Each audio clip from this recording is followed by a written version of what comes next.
Vale, pues listo, pues empezamos entonces. Bueno, pues muy buenas noches a todos. Vamos a iniciar los trabajos del día de hoy de Logia Aura con esta plática previa a lo que va a ser el estudio que vamos a estar realizando durante este año de la obra Isis sin velo. Isis sin velo, pues es una de las principales obras y de hecho una de las primeras obras de nuestra maestra Elena Blavatsky. Es una obra muy completa que fue, pues, digamos, la precuela de lo que fue la doctrina secreta y tiene un gran peso. De hecho, muchas cosas que explica la doctrina secreta las comienza introduciendo Isis sin velo. Isis sin velo, como lo iremos viendo, pues es una obra que nos habla de tres grandes pilares, ¿no? Que justamente son estos temas de filosofía, ciencia y religión y cómo todo esto se compenetra, cómo todo se relaciona. Ahora, la plática de hoy, pues justamente se titula, ¿cómo se titula? No, se titula ¿Por qué debe volver Isis? Y esa es una pregunta importante. De tantas obras teosóficas que podríamos leer, que ya hemos pasado por varias, ¿por qué en este momento sería importante leer justo esta que es Isis sin velo? Bueno, de eso es lo que les voy a platicar un poco en la sesión de hoy y lo van a ir entendiendo conmigo. Bueno, para empezar, ¿quién es Isis? Para entender un poco quién es Isis, les voy a mostrar mi pantalla con una pequeña imagen.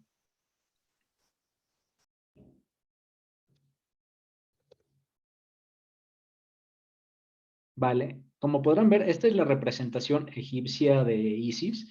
Isis, pues, era una de las deidades más importantes del antiguo Egipto. Ella era, pues, la esposa e hija de Osiris.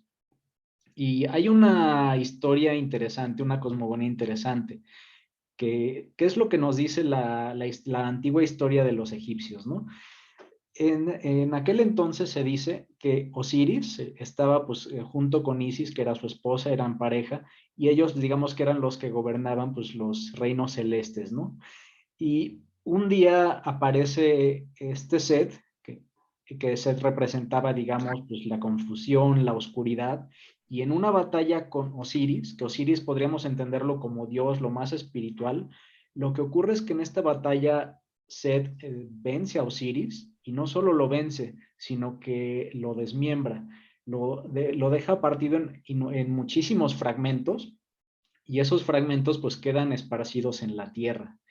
Ante esta situación de ver pues cómo su esposo pues, había caído vencido, había caído a la tierra esparcido, de ser uno se había convertido en los muchos, de ser la unidad se había convertido en la separación, pues lo que empieza a hacer su esposa, lo que empieza a hacer Isis es buscar pues todos estos fragmentos de su esposo, del amado, de Osiris, con la intención de poderlo regresar a la vida, que pudiera él regresar a ese estado de plenitud que antes tenía.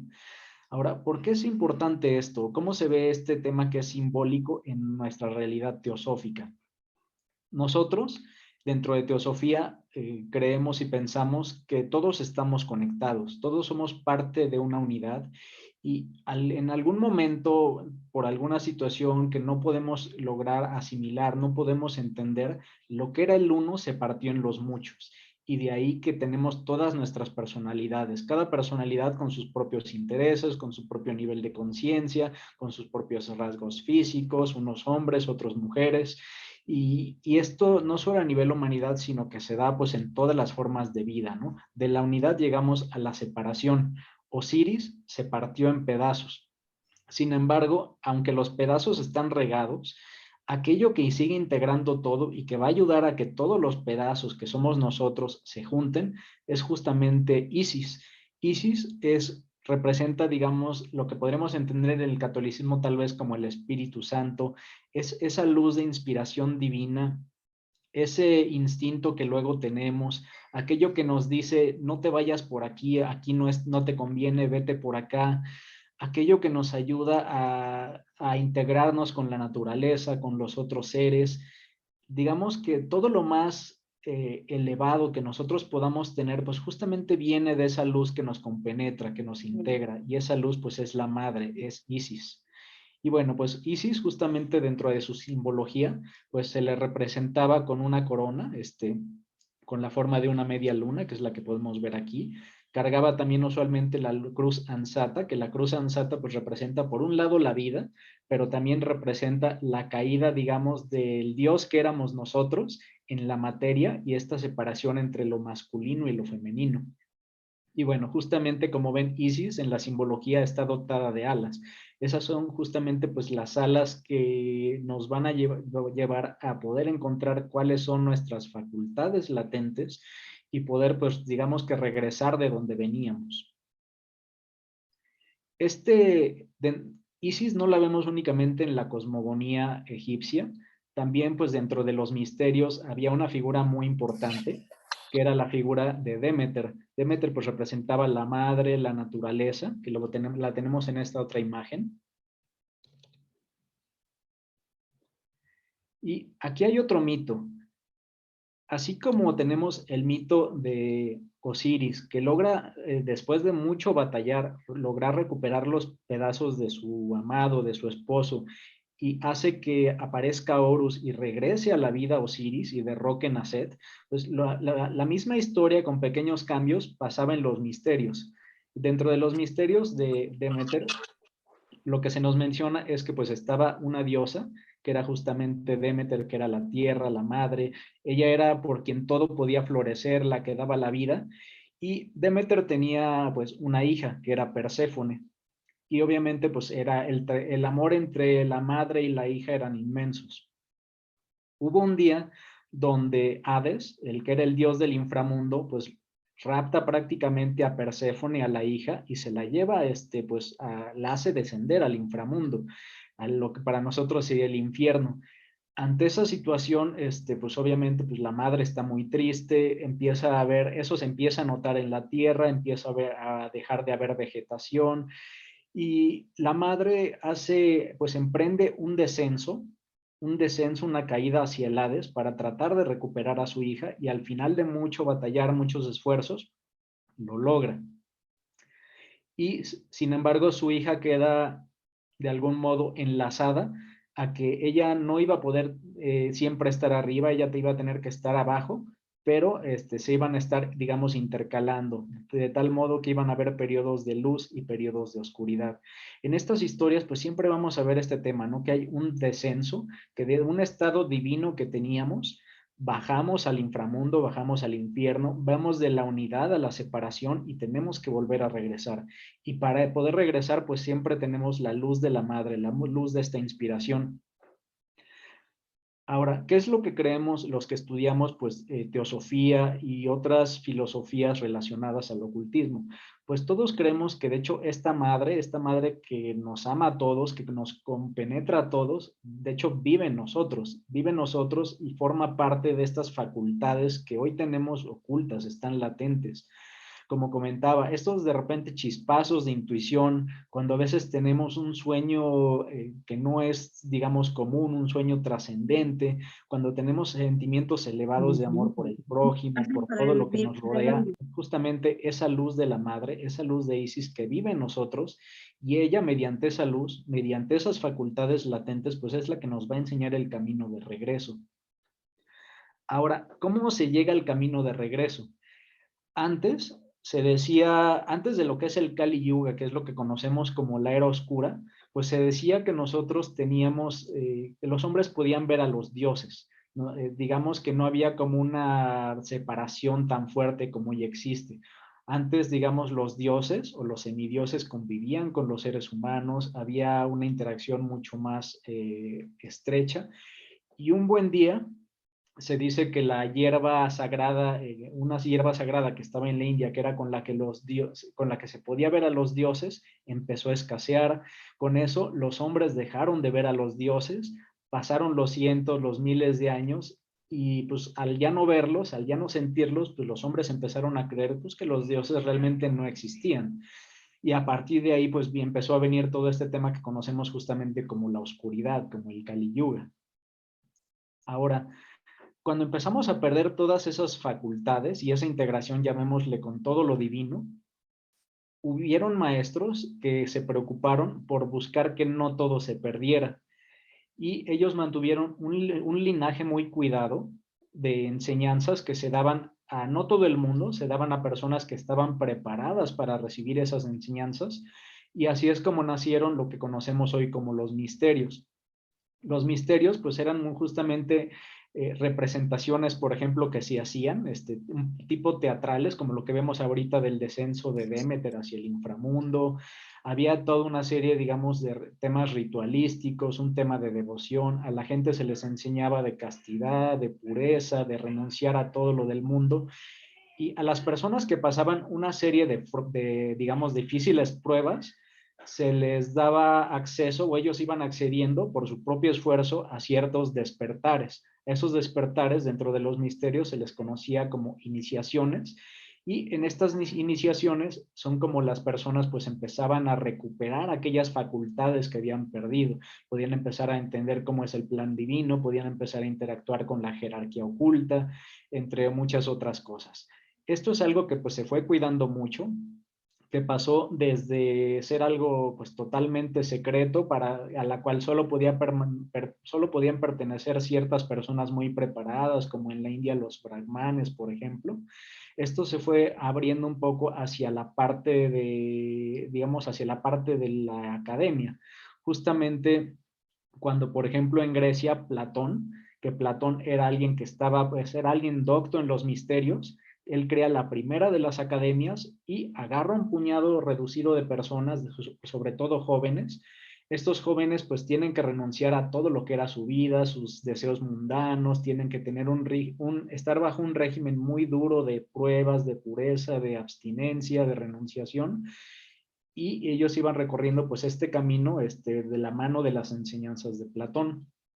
Y bueno, después pues Platón legó sus enseñanzas, esas llegaron a muchos otros, y el punto importante es que estas enseñanzas de los misterios pues se han difundido por diferentes culturas, han pasado a lo largo de diferentes tiempos y hoy todavía están vivos, aunque obviamente pues con diferentes atuendos, ¿no? Ahora, ¿por qué todo este tema de reintegrarnos con Isis, de buscar a Isis, de quitarle el velo a Isis mediante los misterios?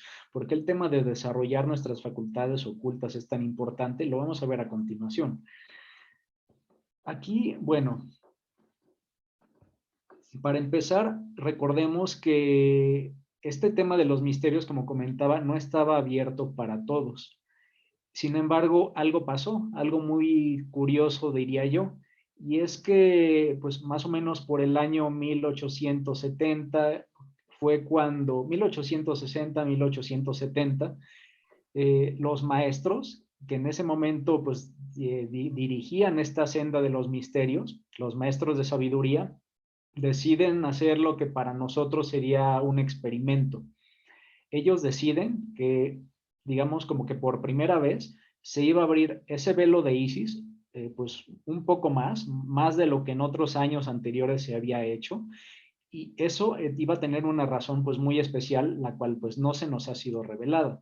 Yo quiero creer que si se decidió que mucho del conocimiento que antes estaba súper cuidado, que iba a ser oculto, se iba a empezar a revelar, pues debía haber una razón muy importante, una razón de peso para que eso ocurriera. Y esos maestros, como parte de este experimento, pues justamente buscan a Elena Blavatsky, que era una persona pues totalmente devota a ellos, una persona con grandes dotes psíquicos, una persona muy instruida, una persona muy crítica de su tiempo. Y a ella le dan la misión los maestros de comenzar a difundir ciertas enseñanzas que pues parecían antes historias de fantasía, que parecían simplemente mitos, que parecían ser historias esparcidas sin relación, y le toca la tarea de justo integrar todos estos conocimientos para mostrar que en efecto existe una senda, digamos, para poder regresar a esa fuente de la que todos venimos, y que esa senda pues ya no iba a estar para unos pocos, debía de llegar a más personas. Y así es como pues justamente Elena Blavatsky con el coronel Olcott pues fundan la Sociedad Teosófica como parte de este experimento de los maestros. Había maestros, se dice, que no creían en que este experimento fuera a funcionar. De hecho, no estaban de acuerdo, veían que incluso podía ser un peligro eso. Había incluso chelas, como Subaru, que no estaban de acuerdo en que esta enseñanza se transmitiera así tan abiertamente, porque pues sabían que era un peligro y lo consideraban también algo muy sagrado. Sin embargo, imagínense cuál habrá sido la preocupación de los maestros para decir esto tiene que ser así. Yo creo que se esperaban algo fuerte, pensaría yo, que iba a venir en el futuro del cual tal vez no estamos tan alejados. Ahora, dicho todo este tema del experimento, bueno, ¿cuál fue el contexto por el que Elena Blavatsky comienza a escribir Isis sin velo y lo publica? ¿Cuál era el Manuel, contexto de... perdón, Sí. un comentario, Manuel. Es que estás compartiendo nada más la foto de Perséfone, no sé si está bien. A ver, mejor voy a quitar esa foto ya.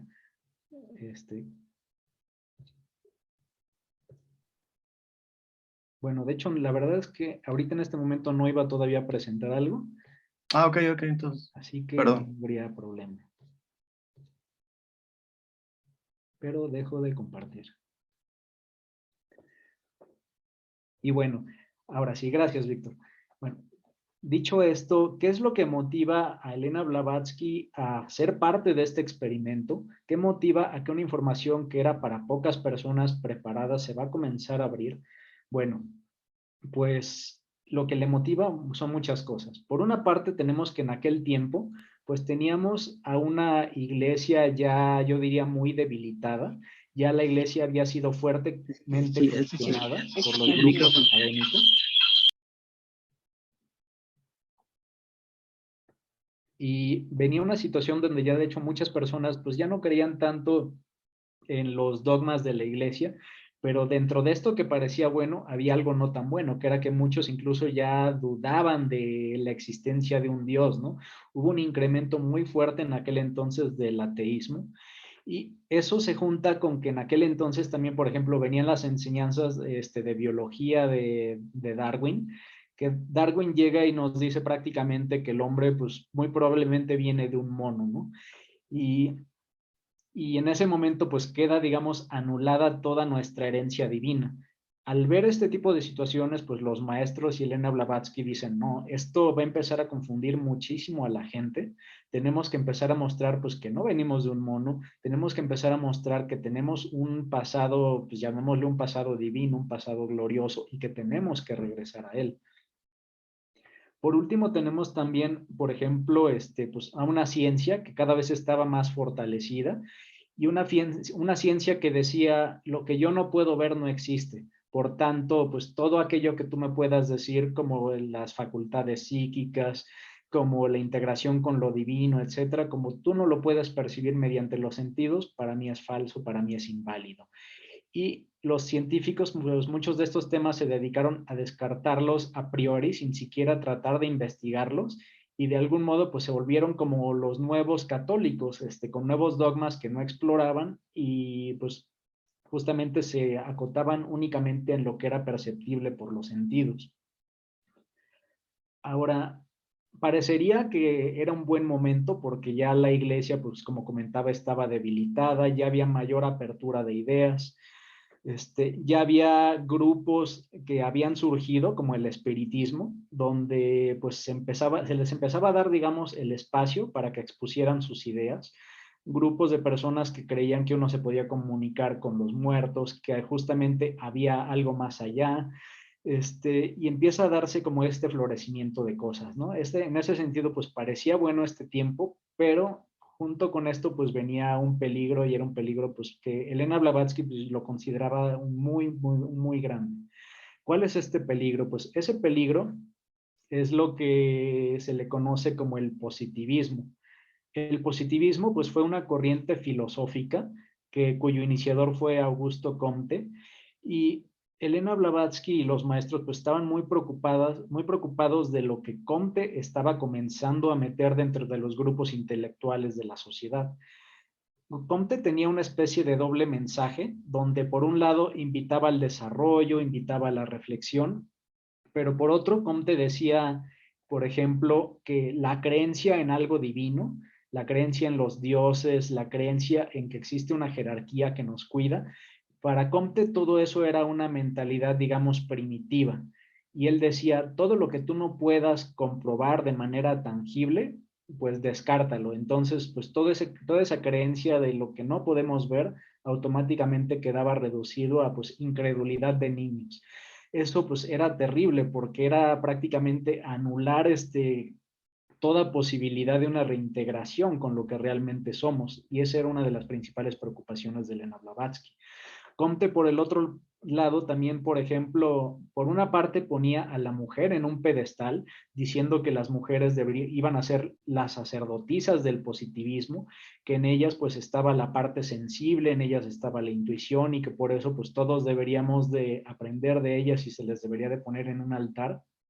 Pero por el otro lado, Comte comienza a dar un mensaje curioso, que dice, bueno, y como la mujer es sagrada, pues realmente la mujer ni siquiera necesita del hombre para poder tener descendencia. La aparición del hombre es solo para tener descendencia, pues es solo un factor incidental. Y si la mujer quisiera y pudiera, pues realmente las nuevas generaciones pues deberían ser a partir de vírgenes inmaculadas. O sea, Comte en aquel entonces, estamos hablando de 1870, o antes, ya estaba sentando todas las bases para lo que es el fomentar y promover, por ejemplo, el nacimiento de personas in vitro, personas que no nazcan de una relación, que no estén fortalecidas por esta combinación entre la parte masculina y la femenina, que no formen parte de una familia, y estaba comenzando a preparar como el caldo de cultivo para algo que todavía no lo hemos visto, pero no me extrañaría que en próximos años lo empecemos a ver con mucho más fuerza. Ahora, tenemos todo este tema del positivismo, donde prácticamente Comte mata a Dios, Comte mata algunos valores de la familia, Comte considera su búsqueda como de una raza perfecta, basada en lo que estoy comentando, y es ante todo esto que Elena Blavatsky dice, no, a ver, yo tengo que escribir como esto, contra esto, y ella empieza a juntar como armas de un arsenal un conjunto de artículos, un conjunto de escritos de diferentes autores de filosofía, de religión, etcétera, pues para poner la advertencia sobre esto y mostrar de, ojo, esto está pasando y si no tienen ahorita abiertos los ojos, no sé qué vaya a pasar en los próximos 100 o 200 años. Esa era la preocupación de Elena Blavatsky. De hecho, sabemos que Elena Blavatsky estaba muy preocupada de todo esto que estaba ocurriendo. Se dice que en sus últimos años, Elena Blavatsky tuvo una visión. En esa visión, ella veía a personas que se estaban sumiendo, pues digamos, como en un vortex, como si fueran un remolino que jalaba a personas que estaban tristes, que estaban desesperadas y que estaban pues en una total perdición. Esa visión que tuvo Elena, probablemente en un sueño, fue tan fuerte que le quedó marcada y ella decía, es que yo no quiero que así termine la humanidad. Ahora, ¿qué es lo que ocurre? Bueno, después de este tema del positivismo de Comte, ¿qué es lo que ha pasado en nuestra historia? Vamos a comentar algunas cosas. Sabemos bien que ya después pues vinieron las dos revoluciones industriales, que lo más distintivo de ellas, ¿qué fue? Tú antes pues podías ser un especialista en algo, ¿no? Tú eras un artesano, si tú podías ser una persona que tu amor, tu especialidad era, voy a decir, hacer zapatos y eras un experto haciendo zapatos. Tú podías ser una persona, un cocinero, y lo que tú hacías era la cocina, y eso era lo que amabas, eso era tu fortaleza, y era algo que muchas veces heredabas como un legado de tu familia. Cuando llega la revolución industrial y vienen las grandes máquinas, los grandes inventos, pues a lo que se llega es, no me interesa que tú seas experto en algo, no me interesa que tú tengas un legado familiar, no me importa que tú tengas una tradición, tú vas a ser un engrane como parte de todo este nuevo sistema que viene. Tú vas a ser una persona que vas a recibir un salario como todos, tú vas a hacer un trabajo como todos lo hacen y se te va a pagar y vas a tener un nivel de especialización de acuerdo a ese trabajo. Es a partir de ahí que no me interesa explorar cuáles son tus facilidades, cuáles son tus cualidades. A ti se te va a dar una educación que va a ser la misma para ti que para todas las demás personas y todos van a ser pues igualitos, como engranes que puedan ser fácilmente sustituibles y donde no me interesa qué es lo que tú vienes aquí a hacer. Ese es como el gran peligro que nos trajo justamente las revoluciones industriales. Luego de eso, bueno, sabemos que se viene este tema de las guerras mundiales, viene la Segunda Guerra Mundial, viene pues lamentablemente una ola de muertes. A partir de esa ola de muertes también viene un crecimiento fuertísimo en la parte científica, en la parte industrial, y vemos que ya desde ese entonces se empiezan a germinar lo que son lo que hoy conocemos como las grandes familias del poder. ¿Qué ocurre? Nos vamos dando cuenta que en ciertos lugares del mundo aparecen ciertas familias, ya sin mencionar nombres, ya cada quien investigará, que hay una familia que, por ejemplo, era la que controló el petróleo. Y esta familia se da cuenta de que si logra tener el control de todos los elementos que conforman un sistema, puede tener el control pues prácticamente de todo. Y esta familia, por ejemplo, ellos vendían, su especialidad era la producción del petróleo, y en aquel entonces el petróleo pues dependía de otras dos cosas, ¿no? Que era el cómo lo vas a vender, cómo lo vas a comercializar y cómo lo vas a distribuir. Cada uno de estos bloques pues tenía, digamos, grupos de poder distintos, y lo que hace esta familia es decir, a ver, si yo me logro adueñar de los pedazos que están integrados, automáticamente tengo control absoluto y puedo hacer lo que quiera con mi sistema. Y es así que esta persona pues esta familia empezó a hacer tratos con los grandes grupos de ferrocarrileros, con los distribuidores, con los comerciantes. Empezó a soltar dinero por diferentes partes, hasta que hubo un punto en el que esta familia se empezó a hacer de los engranes de esta maquinaria, y llegó a un punto en el que iba con uno de estos grupos y le decía, mira, pues yo te voy a ofrecer que tu familia nunca va a conocer lo que es la pobreza si te absorbes y, digamos, te sometes a lo que es mi sistema, ¿no? Y si no lo haces, bueno, pues vas a quebrar. A partir de ahí, pues muchísimas empresas de distribución, de comercialización, petroleras empezaron a quebrar, familias quebraron, y esta familia pues comenzó a tener el poder. Lo mismo pasó con otra familia que empezó a hacerse del control de los bancos. Se dieron cuenta que no es que el control de la economía, la única forma de controlar perfectamente la economía, pues es tener control directo e indirecto de las instituciones financieras. De ahí que empezamos a ver que hay grupos de personas que empiezan a aplicar este concepto que conocemos en teosofía de la unidad, pero de otro modo. Empiezan a buscar la unidad de los sistemas. Todo se dan cuenta que mientras más logren juntar los diferentes subsistemas, pues más van a tener control de todo lo que pasa pues dentro de nuestra sociedad, ¿no? Y estos grupos pues empiezan a adquirir muchísimo poder, empiezan a regir prácticamente cómo va a ser la educación en el mundo, empiezan a tener influencia en farmacéuticas, entre muchas otras cosas que, bueno, sí nos daría para una gran plática, ¿no? Y algo aquí bien interesante, hay una anécdota que se menciona que en 1960, en Italia, en septiembre, justamente se da una conferencia sobre un tema pues curioso que se le llama positivismo jurídico. Esto se da en el Velayo y lo patrocinaba pues justamente la familia Rockefeller. Dentro de esta reunión, que es una reunión que pues no tenía más de 19 personas, se les iba a enseñar digamos, una nueva doctrina basada justamente en ese positivismo del que ya platicábamos de Augusto Comte, pero con nuevas ideas. Y a esta nueva doctrina se le conocía como positivismo jurídico.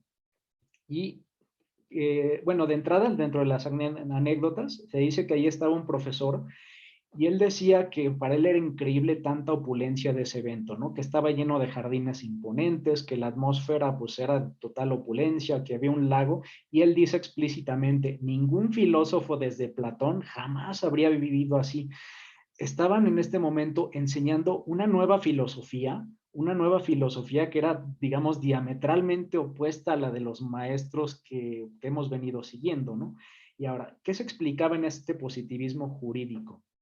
Mientras que en teosofía nosotros creemos, por ejemplo, que existen leyes y que esas leyes, digamos, son naturales y que hay que respetarlas, que en muchos casos son absolutas y en otros casos hay ruedas sobre ruedas, lo que estas personas empiezan a difundir en su filosofía para unos pocos es que las leyes no son absolutas ni están apegadas a la naturaleza, sino que las leyes deben de ajustarse, deben de moldearse a lo que la sociedad crea que es conveniente.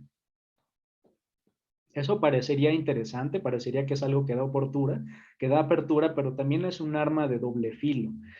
¿Qué pasa si tú haces que las leyes estén a favor de lo que la gente, de lo que la comunidad o la sociedad quiera? ¿Y qué pasa después si tú tienes control de lo que quiere, de lo que piensa esa sociedad? Pues automáticamente vas a tener control de todo.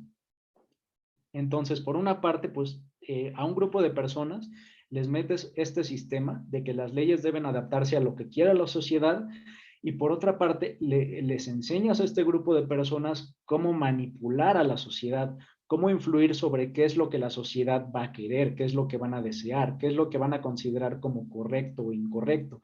Y tú sabes que en el momento en el que tú metas estas ideas, como la misma gente te lo va a pedir, pues la ley te respalda y a partir de ahí pues tienes control de todo. Y es a partir de esto, bueno, que empieza a darse como este gran gobierno de diferentes subsistemas, de las leyes, de la educación. Vemos que muchos de estos grupos de poder pues se disfrazan con una máscara de filantropía, pero por debajo pues justamente están adquiriendo poder de los grupos de educación, de las instituciones, de las universidades. Muchas universidades de Estados Unidos pues están bajo el patrocinio e influencia de estos grupos, farmacéuticas están bajo la influencia de estos grupos.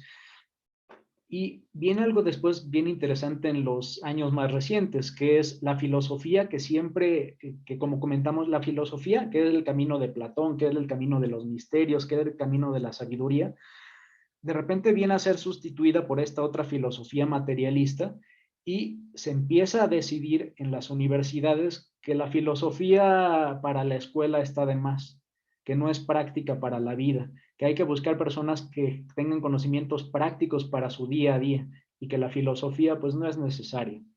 Es a partir de ahí que en varios países como en España, incluso aquí en México, la materia de filosofía pues empezó a quedar rezagada, empezaron a quitarla del sistema. Afortunadamente en los últimos, esto empezó a pasar sobre todo muy fuerte del 2010 al 2015 y afortunadamente ahorita hay grupos de escolares que están pues organizándose y trabajando desde hace años para buscar que ese peso se le dé a la filosofía de vuelta. Sin embargo, pues todavía no se ha logrado del todo y ustedes podrán ver con sus familias, con sus hijos, si les preguntan qué han visto de filosofía, pues probablemente les van a decir que nada. ¿Y por qué es importante la filosofía? Porque justo la filosofía es aquella arma que te enseña a cuestionarte todo lo que está a tu alrededor, lo que te ayuda a cuestionar el sistema, lo que te ayuda a entender si lo que tú estás deseando, lo que tú estás pensando es realmente lo que a ti te va a ayudar, lo que quieres, o bien si son ideas que te infundaron.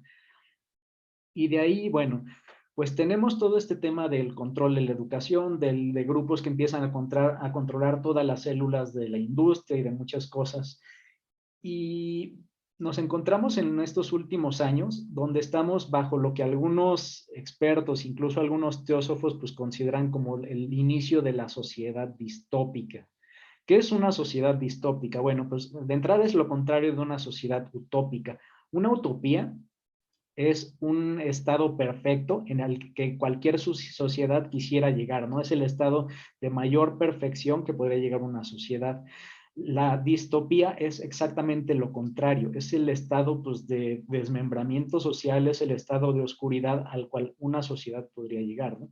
Y han existido pues, en los últimos años autores justamente como Aldous Huxley, por ejemplo, que nos dice, él escribe un libro donde nos plantea la posibilidad de una sociedad distópica regida por un gobierno manipulador mediante el frío. Hay otro autor que también nos habla de una sociedad distópica que iba a ser manipulada por un gobierno mediante el fuego. ¿Qué es esto del fuego y el frío?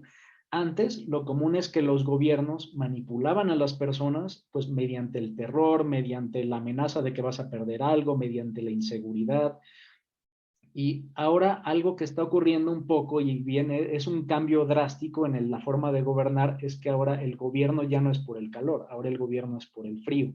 ¿Qué es el gobierno por el frío? ¿Qué es lo que nos explica un poco Aldous Huxley en su obra? Es el gobierno mediante la apatía. Te van a pintar una especie de estado de bienestar, un mundo donde pues todo es ideal, donde no necesitas preocuparte por nada, todo lo vas a tener fácil, no necesitas tener una casa porque pues aquí tienes ya el metaverso y tienes tu mundo virtual, no necesitas hacer relaciones con otras personas porque pues las puedes ver aquí en el Zoom, las puedes ver, contactar en el Facebook, no necesitas trabajar en una relación, no importa si no te esfuerzas en tu relación de pareja, al fin y al cabo si truenas, pues habrán otras 300 personas que te van a dar like, y eso nos empieza a generar esta sociedad distópica basada en el frío, es lo que justamente Sigmund Bauman, un otro filósofo, le llama la modernidad líquida. ¿Por qué es modernidad líquida? Es líquida porque nada, no puedes retener nada, nada se queda contigo. El, Tu trabajo es líquido, hoy lo tienes, mañana no lo puedes, puede que no lo tengas. Las cosas son líquidas. Hoy te compras algo y mañana lo desechas. Hemos perdido esa cultura de cuidar las cosas que antes teníamos. Ahorita todo es desechable porque con un clic yo puedo conseguir su reemplazo. El amor es desechable. Las relaciones sociales y las amistades son desechables. Nos estamos dando cuenta que en este mundo de lo fácil, todo es desechable, todo fluye, no es necesario tener una casa física, cada vez las personas ya se interesan menos en tener un patrimonio, ya más bien se preocupan pues por vivir el momento, etcétera, y nos damos cuenta que eso es reflejo de esta sociedad líquida. Esta sociedad líquida, vamos a ver que cada vez tiene una tolerancia más baja a la frustración. Antes, si tú no lograbas algo, te esforzabas y te esforzabas hasta que lo lograras. Ahora, algo que pasa ahorita en muchas generaciones, sobre todo en las nuevas, es que si algo no consiguen, pues lo botan y se van a otra cosa. Es ese mismo tema de que ya no es tan importante luchar por la familia, ya no es tan importante luchar por lo que para ti era importante, tus valores cambian día con día, y eso es esta sociedad líquida basada en el frío y que nos va a llevar, pues si esto no se ve con cuidado, si no empezamos a tener los ojos abiertos, y en el caso más extremo, nos puede conducir a esta sociedad distópica basada en el frío de la que nos hablaba Aldous Huxley. Aldous Huxley en su obra pues nos habla de una sociedad donde justo pues les ponen, digamos, ambientes donde creen que todo es agradable, los mantienen básicamente drogados para que así siempre sientan que están bien, a pesar de que toda su realidad alrededor puede ser horrible. Y esto nos lleva a ese punto. Si tú no puedes tener garantía de que nada de lo que te rodea va a ser, vaya, ahorita ya ni siquiera tu salud, ahorita estamos con el tema de que cada día hay una nueva cepa, que probablemente se van a tener que volver a vacunar a la gente, está ahorita esta nueva cepa del Ómicron, nos damos cuenta que ya ni siquiera de nuestra salud podemos estar seguros. Estamos en un momento de nuestra historia en el que lo único cierto es la incertidumbre. No sabemos qué va a pasar con nuestro patrimonio, con todo lo que estamos ahorita alegando.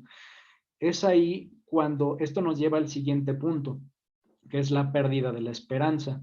Noam Chomsky, que era uno de los principales, pues es uno de los principales filósofos y politólogos, él decía que la esperanza es lo más valioso que puede tener el hombre.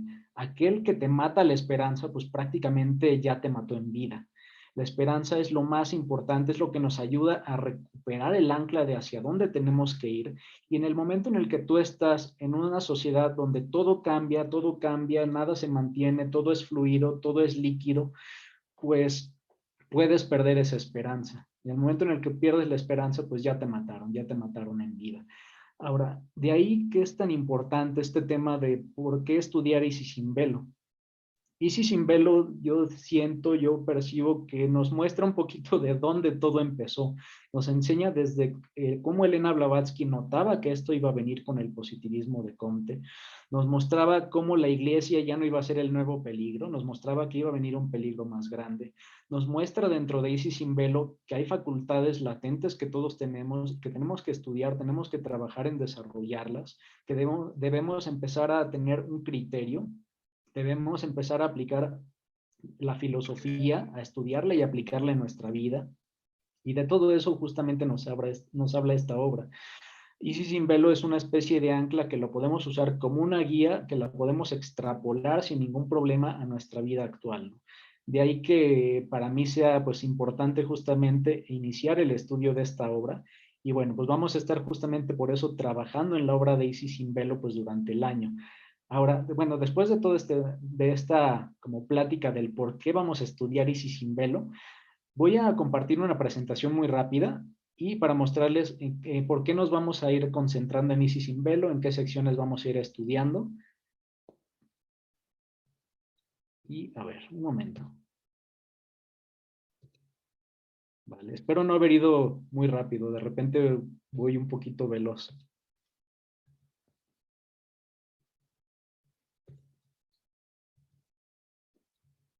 Bueno, pues, ¿qué nos enseña Isis sin velo cuando lo vayamos a empezar a estudiar? Que de hecho ya el próximo lunes comienzan nuestros estudios de Isis sin velo.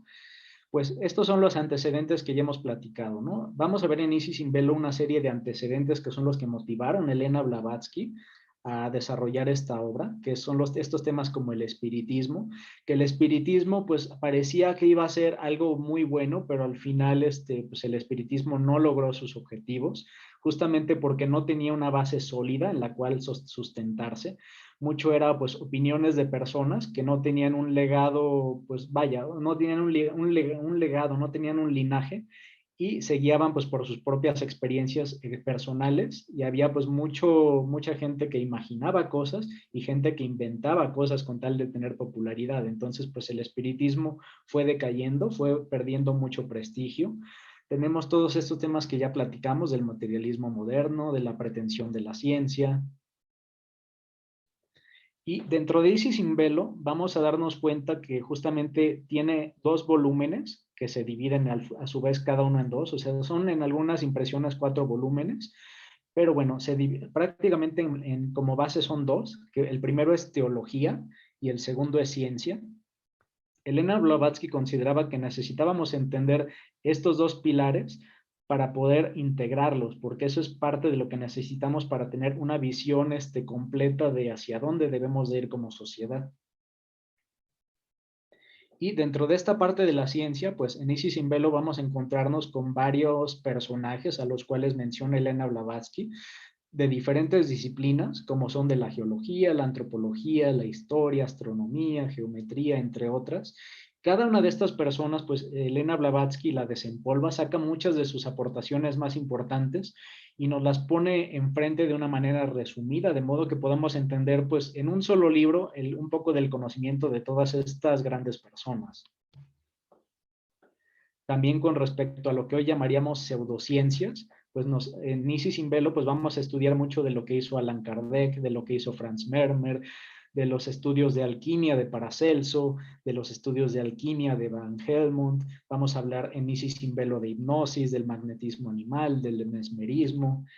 Y bueno, de la parte del segundo volumen de teología, pues vamos a entender cómo todo lo que viene de las principales religiones, si las religiones en sus principales rasgos se parecen, pues vamos a darnos cuenta que no fue producto del azar, sino que realmente existía algo que ataba a todas estas religiones, existió un tronco común de la cual todas brotaron y es algo de lo que nos vamos a ir percatando en Isis sin velo, ¿no? Donde vamos a pasar pues de la India con los Vedas y las leyes de Manu al antiguo Egipto con la colección hermética, vamos a pasar a Babilonia, vamos a pasar con los caldeos, al libro de los números, vamos a pasar con los persas a Zoroastro, vamos a pasar de Babilonia al judaísmo, con la cábala hebrea, todos estos temas hasta cierto punto pues justo los aborda Isis sin velo y es una forma de mostrarnos que el ocultismo pues vaya que tiene raíces, que era lo que sí lamentablemente el espiritismo no tenía.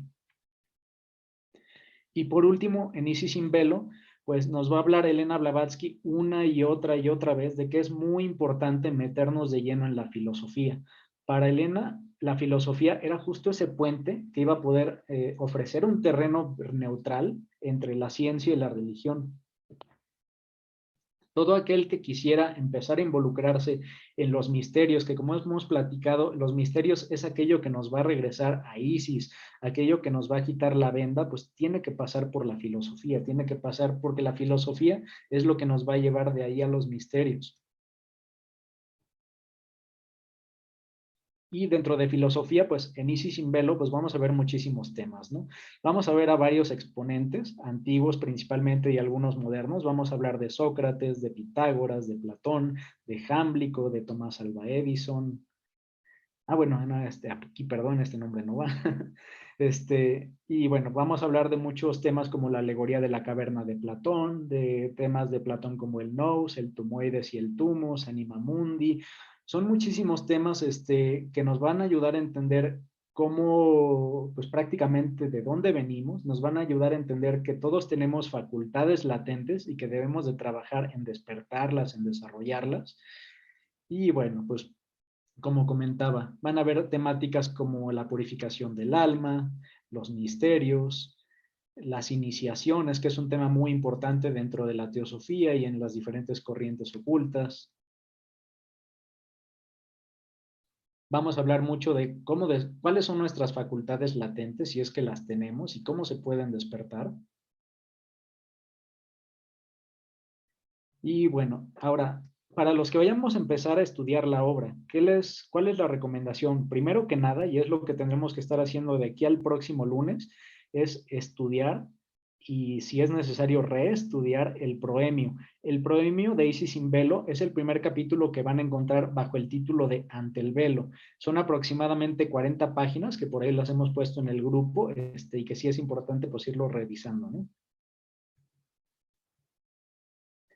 Vamos a ver que justo dentro de ese proemio hay un glosario pequeño que nos va a hablar de diferentes temas que es importante que si no los dominamos, por lo menos los tengamos presentes a lo largo de la obra porque se van a ir tocando bastante. Temas como qué son los pitris, qué es el akasha, qué es el espíritu, qué es un verdadero ocultista, qué es el demiurgo, los elementales, qué es un hierofante, el soma. Muchos de estos términos pues habrá que irlos estudiando y justo vienen en el glosario de esta parte de Ante el velo.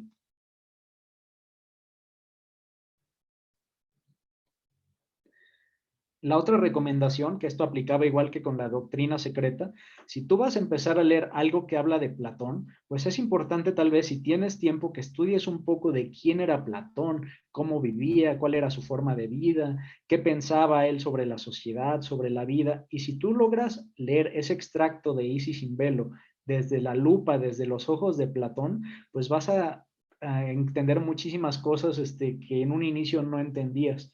Por eso es importante no solo leerlo con nuestra vista personal, tenemos que ponernos en los zapatos de Platón, en los zapatos de Sócrates, en los zapatos de Mesmer, en los zapatos de todos los personajes que van a venir en la obra y así es como le vamos a poder sacar más provecho. Tenemos que verlo desde todas las perspectivas, desde todas las ópticas. Como comentaba, pues ¿cómo podemos hacer eso? Pues sí es importante en la medida de lo posible investigar a los personajes.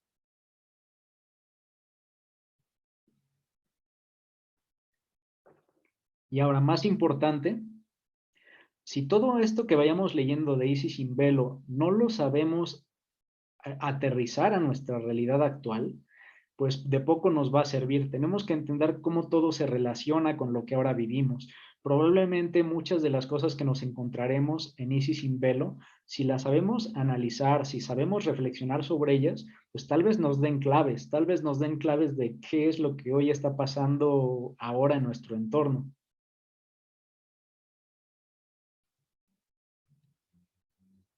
Y por último, pues lo que vayamos estudiando, pues hay que ponerlo en práctica, ¿no? Si estamos estudiando a Platón, quien nos habla de una vida de reservas y nos habla de que hay que comer sanamente, pues tratemos de comer sanamente, tratemos de seguir muchas de las cosas que directa o indirectamente se van comentando en la obra, porque solo así es como le vamos a sacar el mayor provecho.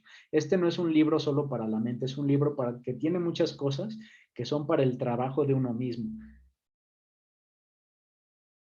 Y bueno, pues con esto dicho, prácticamente esto ya, bueno, hemos hablado ya de por qué hay que estudiar Isis sin velo, por qué es importante que Isis regrese justo ahora, justo en este tiempo que estamos con todas estas nuevas situaciones que nos vienen.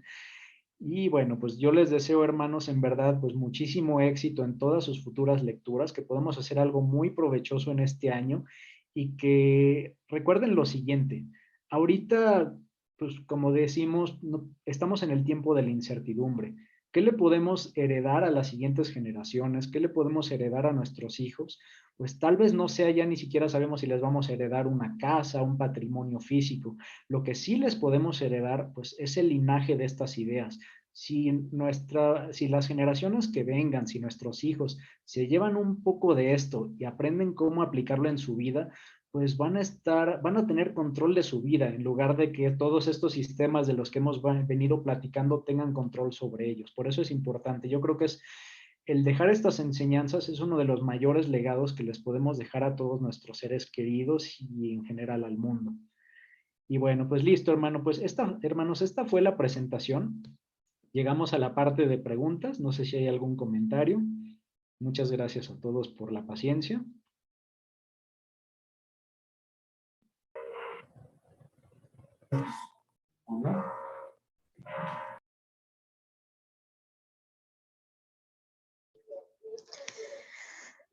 Hermano Manuel, excelente exposición, excelente introducción a Isis sin velo. Por un lado me sentí muy triste por lo que dices, cómo está la humanidad, y por otro lado, pues hay una gran esperanza con todo lo que vamos a estudiar contigo. Sana, al contrario, pues muchísimas gracias a ti por escuchar. Yo espero que esto vaya a ser de utilidad para todos. Y bueno, pues más que triste o feliz, pues al final son periodos. Sabemos que estamos en el Kali Yuga, las cosas tal vez no van a cambiar, o sea, estamos en el periodo de oscuridad, pero lo importante es que seamos nosotros, esto es como el yin y el yang, ¿no? Y si ahorita estamos en la parte del fondo negro, pues a nosotros nos corresponde ser ese punto blanco que va a estar ahí sobre el punto negro. Tenemos que aprender cómo de las cosas que parecieran ser negativas podemos sacar algo positivo.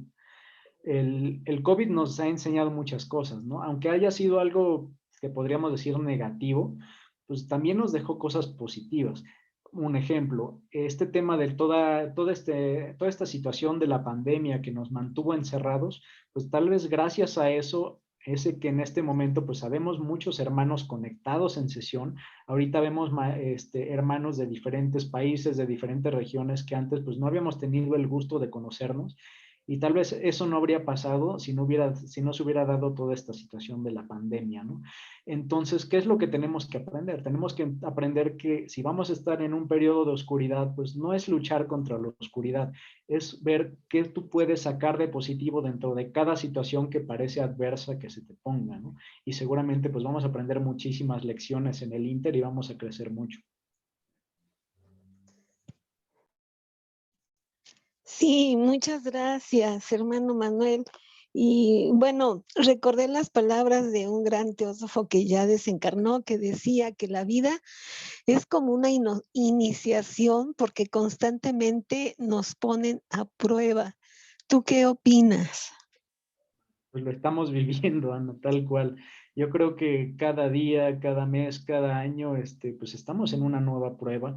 Cada persona tiene su propio cielo y su infierno interior. Tenemos también un cielo y un infierno social, un cielo y un infierno a nivel planeta, y tenemos pruebas, y hay pruebas que tenemos que superarlas. Unas son personales y a todos los niveles, ¿no? Definitivamente, pues así es la vida aquí, y bueno, pues hay que entender que estas pruebas pues no son para otra cosa que para curtirnos, para desarrollarnos de una manera pues mucho más óptima, que podamos ser mucho más completos, al final más felices, más sabios. Y bueno, listo, Ana, Muchas pues gracias, no, hombre, sabias al contrario, palabras. Gracias. a ti un gusto. Y hay una manita levantada de Connie. Manuel, muy sintetizada tu, tu pedagogía, por decirlo así, sobre el estudio de Isis sin velo. Está muy bien estructurado, muy bien explicado, y creo que vamos a sacar mucho provecho. Y como tú dices, no es lamentarnos, no es sentarnos a llorar o a sufrir, sino es el momento de la transmutación.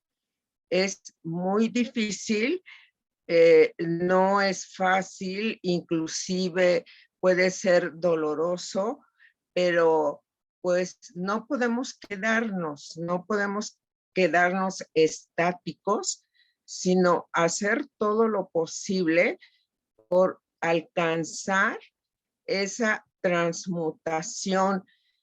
Cada quien lo va a hacer desde su punto de vista personal, pero y muy bien, la cuestión es hacerlo, es no quedarnos aquí.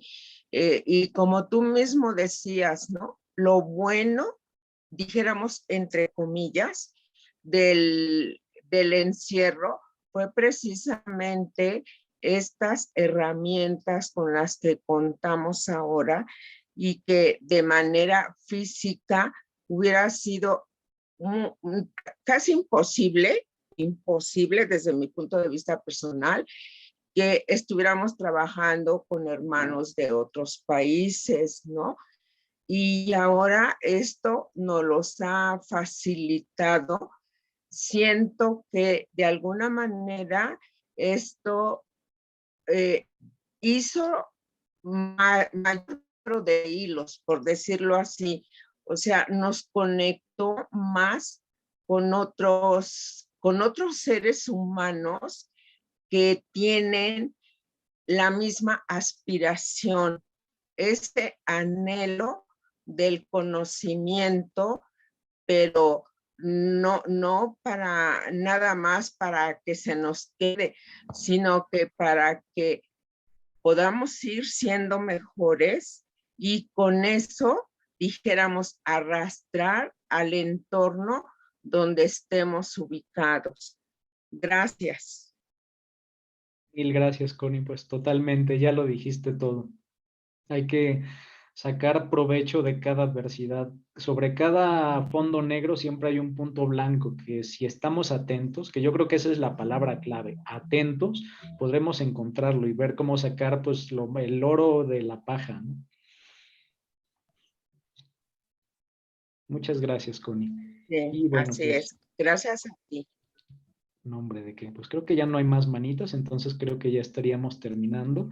Escribe Verónica, gracias por la introducción, quedó gratamente interesada por la lectura y las sesiones posteriores, ¿no? Pues muchas gracias a ti, Verónica, por acompañarnos. Comenta Andrea, cualquier similitud con la realidad es pura coincidencia. Bueno, pues cada quien lo irá notando. Y bueno, pues justamente así es. Pues listo, hermanos, pues si no hay más Manuel, comentarios, estaremos terminando la sesión. Manuel, ¿Qué tal, Andrés? una pregunta. ¿Nos puedes mandar el índice del libro? Porque no lo encuentro. Claro, Y por supuesto, Andrés. porque nada más 2 capítulos traen nombre, el 1 y el 2. Los demás no traen título. Vale, con gusto, Andrés. ¿Estás dentro del grupo de WhatsApp de Logia Aura? Sí, Vale, sí, perfecto. Ahora lo Conchita me hizo mando. favor de... Sí, muchas gracias, No, Manuel, hombre, y ¿de qué? muchas Con gusto. felicidades. Mil gracias, hermano. Felicidades, gracias. No, hombre, pues gracias a todos. De cualquier modo, nuevamente voy a volver a enviar el PDF. Voy a volver a poner cuáles son las secciones que tenemos que leer de esta parte inicial que se llama Ante el Velo, para que pues vayamos trabajando, ¿no? Recuerden, como comentaba, a partir de aquí las siguientes sesiones, pues ya no me toca a mí exponer, más bien va a ser preguntas y respuestas, donde nos vamos a ir preguntando entre todos, de lo que hayamos revisado. Entonces sí es bien importante llegar ya pues leídos. Y bueno, pues hermanos, listo, pues terminando ya nuestro trabajo de hoy, pues pasaríamos a nuestra oración del fin de día.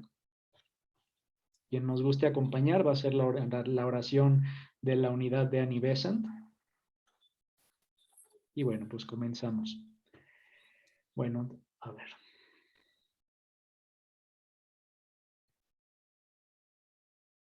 Oh vida oculta que vibras en cada átomo. Oh luz oculta que brillas en cada criatura. Oh amor oculto que todo lo abarcas en la unidad. Que cada ser que se sienta uno contigo Sepa, por lo tanto, sepa, por lo tanto, que que es uno con todos los demás. Listo, hermanos, pues que tengan una excelente noche, descansen. Muchas gracias por acompañarnos.